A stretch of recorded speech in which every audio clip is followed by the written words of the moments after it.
How's it going, folks? Hope you're all doing well there.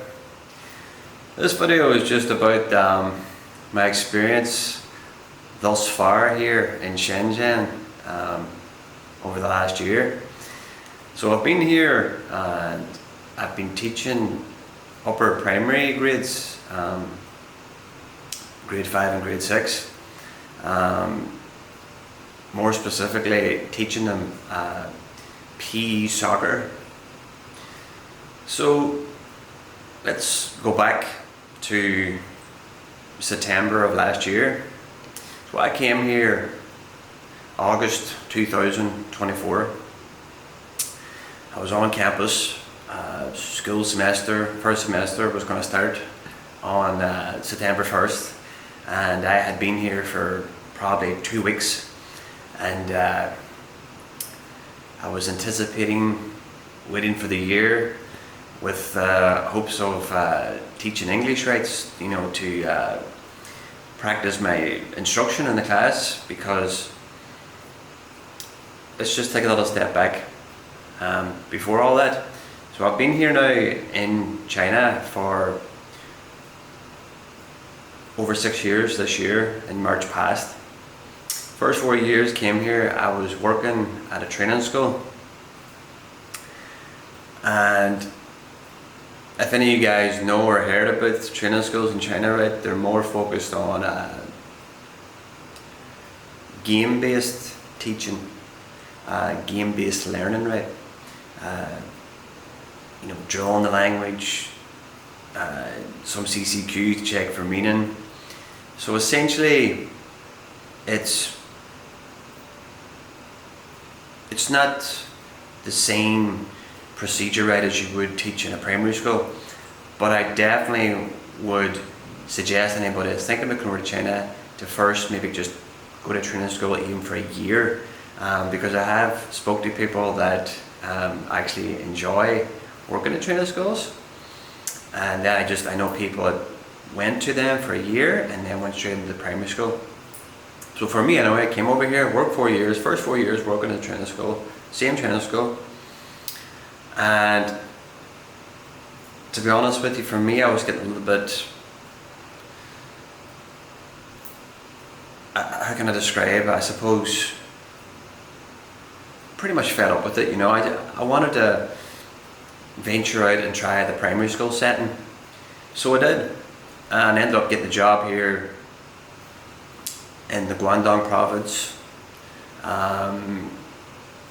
more specifically Dongguan city.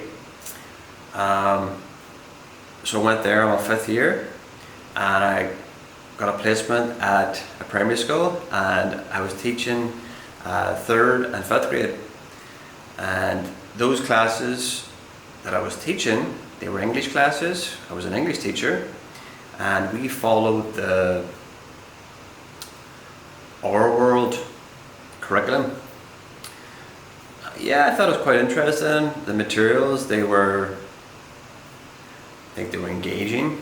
They had materials, they had videos, they had audio, they had workbooks, they had everything, all the material was there. So yeah, I thought it was a good book. However, the classes they had an assistant. So I taught the classes, I prepared for my lessons, but there was I suppose you'd call it the head English teacher, local Chinese woman, and she would check the lesson plans to make sure they met her standards. I suppose she had been there for the last 6-7 years, so she already had her lesson stage in her, she had that all mapped in her head. So I just kind of went with the flow with what suited her. So when I worked there for the year,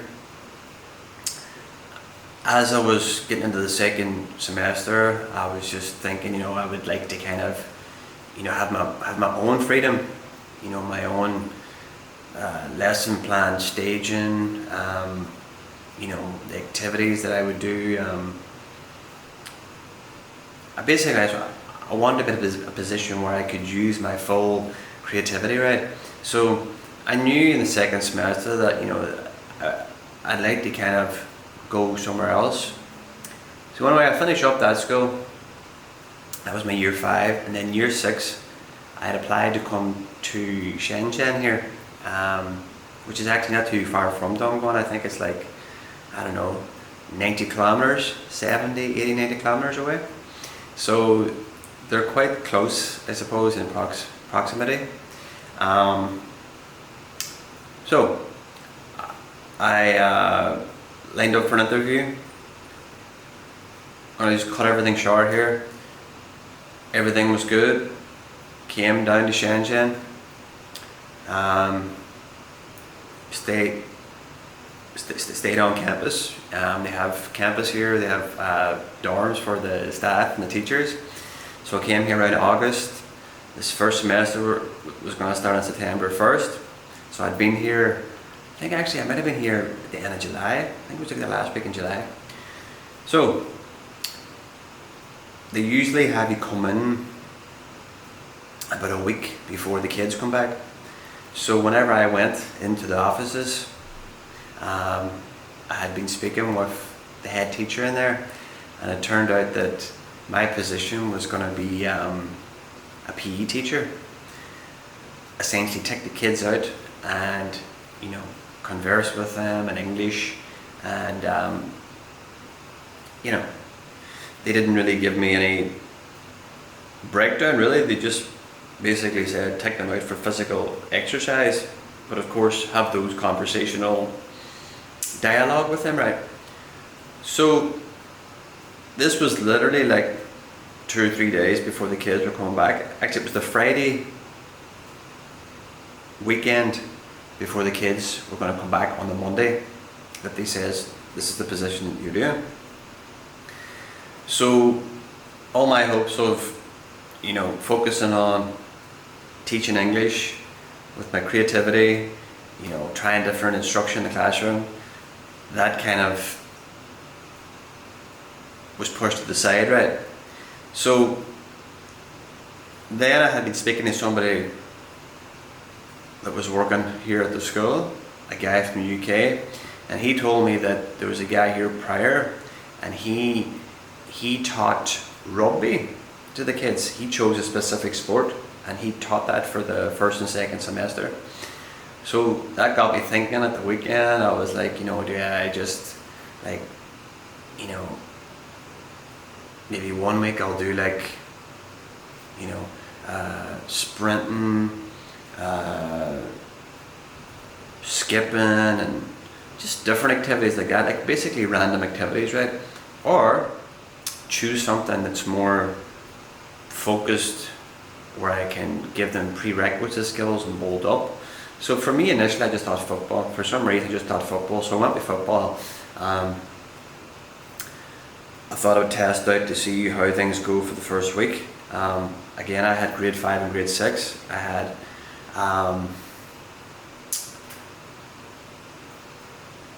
so I had like 6 grade 5 and 6 grade 6 classes, so that was 12 classes in total, which meant I only seen them once a week. So the first week, you know, was basically me introducing myself, getting to know them sharing some stuff.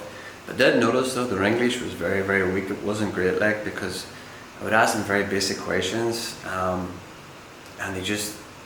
they looked very confused.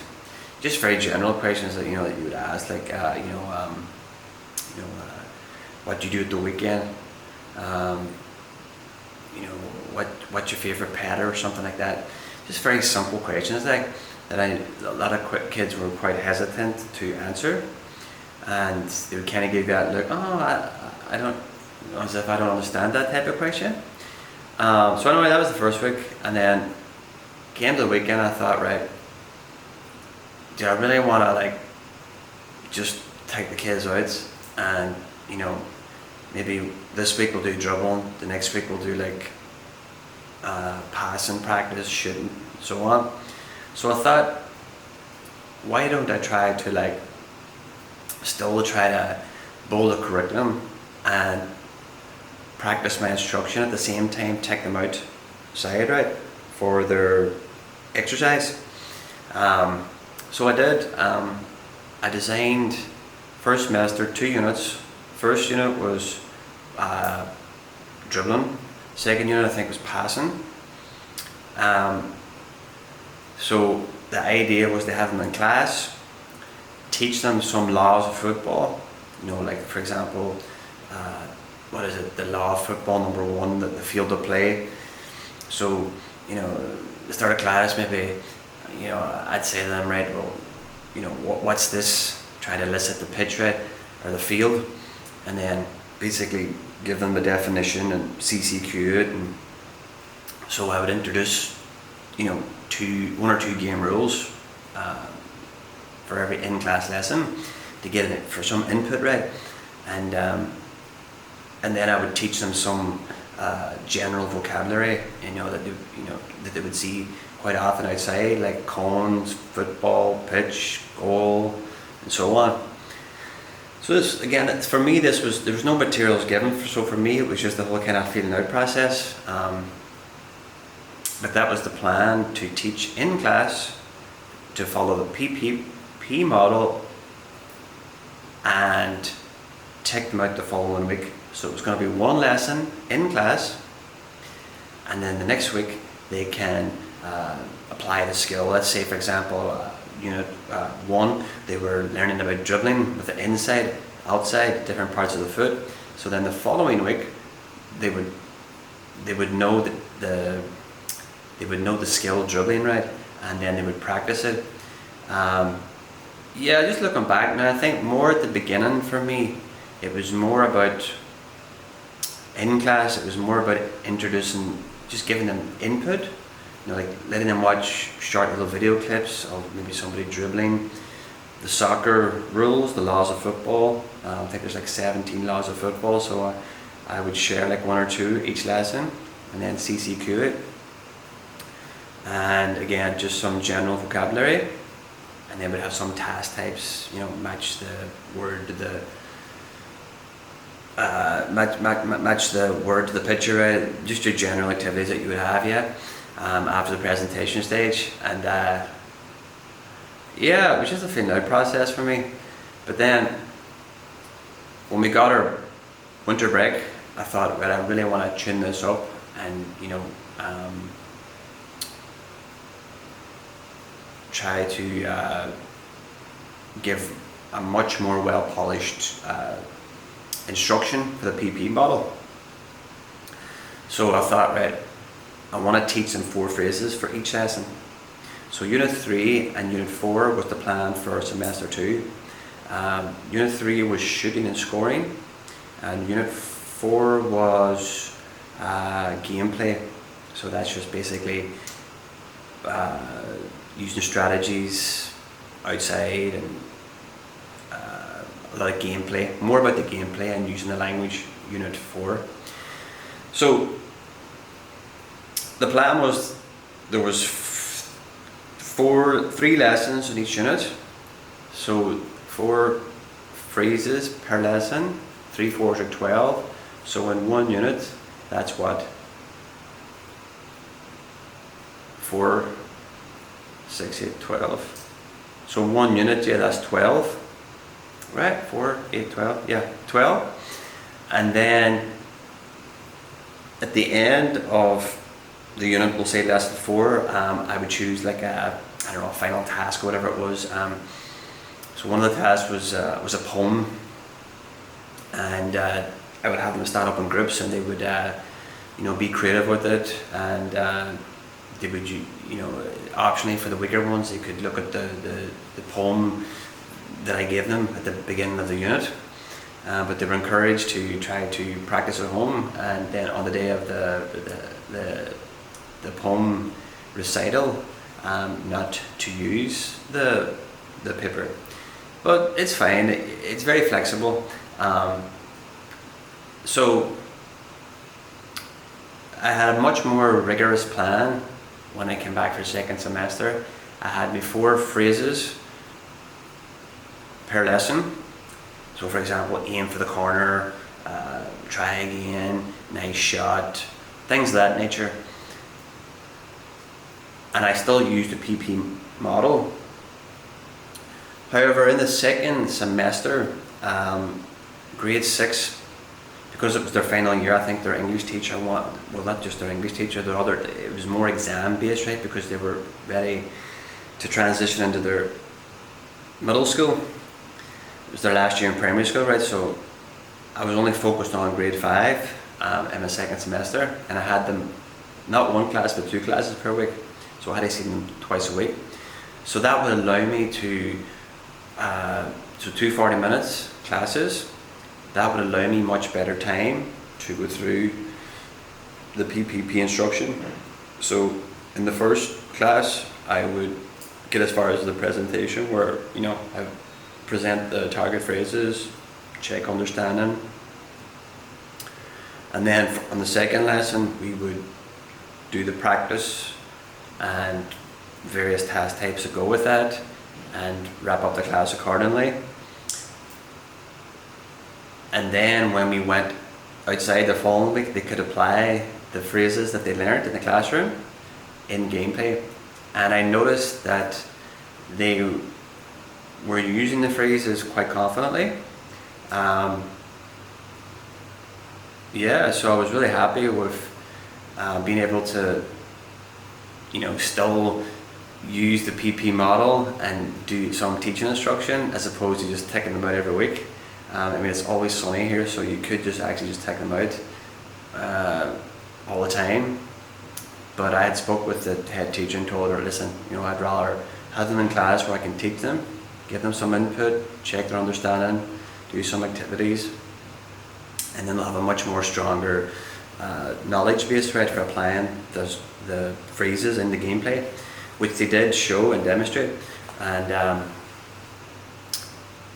I would have some turn and talks at the end of the PP model, right? So for example, I had eliciting questions for the target phrases that I taught them, so I gave them questions and had them just student A, student B turn and talk using the target phrases and the eliciting questions. So then it was more kind of like role play, production, I suppose. But of course, the focus is more about using the phrases, because soccer is not really about dialogue unless you really want to, I suppose, push for a more freer production phase, where you'd probably want to be giving them lots of a lot of models. They would need homework. You need a scaffold, the end product. So obviously I don't have time for that, and that wasn't a major focus. I was already going out of my way just to have them in class 1 week, front loading them with the phrases and then the listening questions, and then we've got to do the gameplay. But I must say, definitely they demonstrated good use of the phrases that I was teaching them.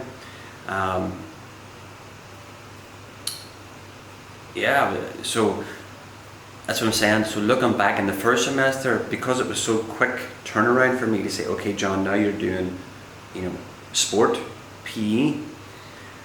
They were probably happy enough with me, again, just taking them out, maybe doing sprints, relays, all kinds, keep it varied, right? And then just try to, I suppose, do the drilling of phrases out on the pitch, right? They would have been happy enough with that. But for me, it's not really useful for me, so I really still wanted to hold on to that kind of instruction aspect, right? I wanted to try to get something out of it, right? To get my mind thinking like that, right? The instruction model. So what I did was to assess their speaking at the end of the first semester was I had I can statements, and then I had so first semester was unit 1, 2, 3. I think we done 3 units. Let's see, no, we did 2 units. So I can at the top of the student report, and then I think I had 2 statements for each unit in each row. So unit 1, you know, I can't remember exactly what the objectives were, or it would have been something like, you know, I can, no, because they weren't saying phrases in unit 1. They were learning general vocabulary and rules, but they did learn some phrases, right? But I think mostly it was about, so that was, unit 1 was communicate with my teammates in soccer play. And then another one I think was a more physical one. It was like I can demonstrate how to dribble with different parts of my foot. Yeah, that's what it was. And it wasn't, I can use phrases in gameplay. I think it was I can identify vocabulary and understand game rules. I think that's what it was, because it was more focused on game rules, more about the input. Yeah, I'm just trying to reflect back here, I'm trying to think. But yeah, for the most part of it, yeah, Unit 1, Unit 2 was more about lots of input, videos and game rules and vocabulary, front loading basically. And then I think after, so in the student report I had like I can, so you had Unit 1, 2 statements, Unit 2, 2 statements, and then I had behaviour and participation. And then I had like a 1 to 5 continuum score, where I would give them a score and a grade. And they were happy enough with that. And then in my second semester, I done exactly the same thing. I used the same I can statements for the rubric, or the student report. However, this time it was more focused on using the phrases, right? Because I really wanted to use the PP model, and me having those 4 phrases meant that I had 4 phrases to present, right? I check understanding and then do the practice tasks after it. So for example, Unit 3 was shooting and scoring, so one of the statements would have read, I can use soccer phrases, for example, aim for the corner, to talk with my teammates. And then the second one was linked to like a skill, you know, I can shoot with power and accuracy, something like that. Yeah, it was a much more cleaner, a much more, I suppose, aligned better with communicative competence. Communicative competence, when I say using the phrases on the pitch, right? Conversationally, not really. I mean, yeah, we did turn talks and then I would have them use eliciting questions. But it was more about just teaching phrases for gameplay. So, yeah, at the end of the second semester there, I walked around to all the students that I had, and I would talk to them time to time. You know, I'd ask them the listening questions at random. So say for example in Unit 3, throughout I would just ask, you know, random listening questions to check, you know, their knowledge base. And yeah, most of the kids, they were able to answer quite confidently and decent pronunciation. However, I did notice that the kids that didn't respond, they didn't write notes. So whenever I was presenting the phrases, right, I always told them that, you know, write these phrases down and write the question down, because they're very important for the revision. And most kids got A's and B's. However, I think there was always like maybe one kid out of maybe 2 in one class or something that got like a D or something. And those kids that got those grades, they did not, they didn't have notes. I would say, where's your notes? And they said, oh, I don't have notes. So I'm kind of throwing that all out there. So how I did the oral was, nearing the semester end,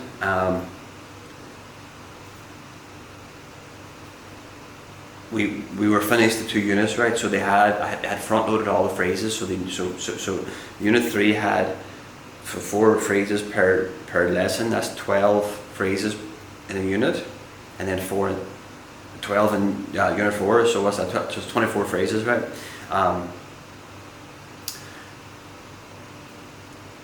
The oral test was basically I can ask any eliciting question for unit 3 and 4. That was their oral test, and like I said, most of them quite confidently answered the questions, and the ones who didn't, when I would ask them a question, they would be like looking at me, and I'd be like, did you review? Did you practice? Show me where's your notes. If you have your notes now, you can look at them, but I can't give you full marks, right? And they were like, I don't have the notes. And these are like grade 5 kids, like, where they should have a little bit more responsibility, right?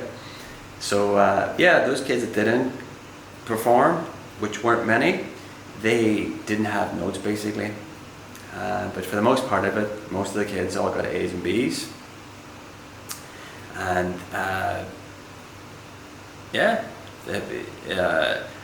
was happy enough with my second semester prep as far as my PP design. I tried to design as best to align with the same way if I had been teaching an English lesson on family or any general topic. It was just soccer phrases that I was teaching, and then I would have the pictures, right, for the phrases, and then go through those staging the same way you would in English class. So I did try to make use out of it. So yeah, that's my kind of feedback about the first year here. Most of the kids well behaved. There was one class, and I'm talking about the second semester, all the grade 5 classes. There was one class, and their behaviour was not so good. I remember there, just whenever the kids had their test last week, I let the local teachers know, if you need to have your class this week for revision, it's no problem, you can have the class, right? And that one class I'm talking about, the teacher, she said to me, oh no, it's okay, she said you can have them. She kind of laughed, like. But other teachers, they did want their classes, like, but yeah, this one teacher, she didn't want that class, because can't blame her. But yeah, that's it, guys. That's my first year here in Shenzhen, wrapped up.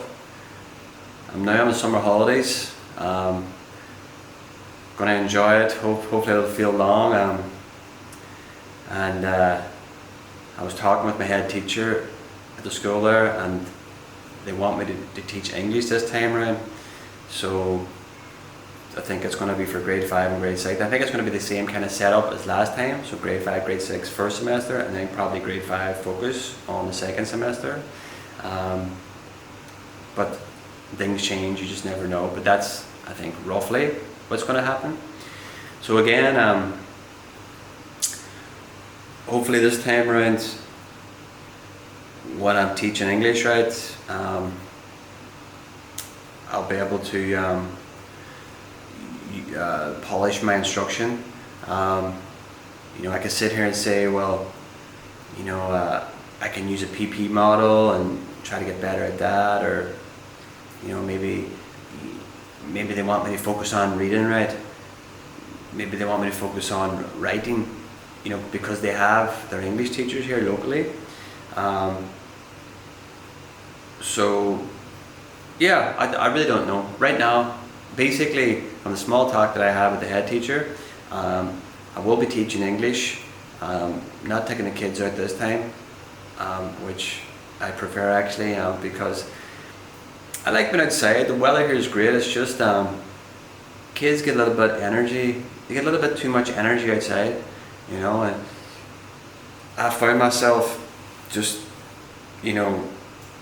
losing my patience and shouting, and there's other, it's normal, like, but me in general, I don't like shouting, like, I don't really like raising my voice like that. And then just yeah, for me it's better if the kids are in class, like, you know, it's more, I just feel I have more control, like, you know. So yeah, we'll see what's up, but yeah, I'll follow through here and see what's up. So that's it, guys. I don't know what I'm going to do the next couple of weeks. I should probably travel around Shenzhen here and try to see a little bit more places here, which I probably will. And yeah, that's it. Any of you guys that are thinking about teaching or traveling, feel free to drop a message. Any questions you have. I'm still quite novice here. This is actually, like I said, last year was my first year teaching English. Not last year, 2 years ago. Last year, PE/English, and then now this year, I'm hoping English specifically. We'll see what's up. That's it, guys. On my channel, you know, I post videos of me just, you know, trying to learn a bit of Chinese. I'm not heavy on it. It's just kind of actually me just posting them on here is like, that's me done with it. Like, I'm not heavy into learning it. So whatever I just post on YouTube, that's pretty much it. Yeah, so I just post them for fun. And yeah, also on my channel, I just, you know, make videos about, you know, real life events, what's happening, current situation, comments on other YouTube videos, comments on world topics. Yeah, that's pretty much it. Maybe stories from the past if I can remember them. So yeah, that's it, guys. Have a great day, and if you liked the video, give it a like, subscribe, and I'll see you in the next one.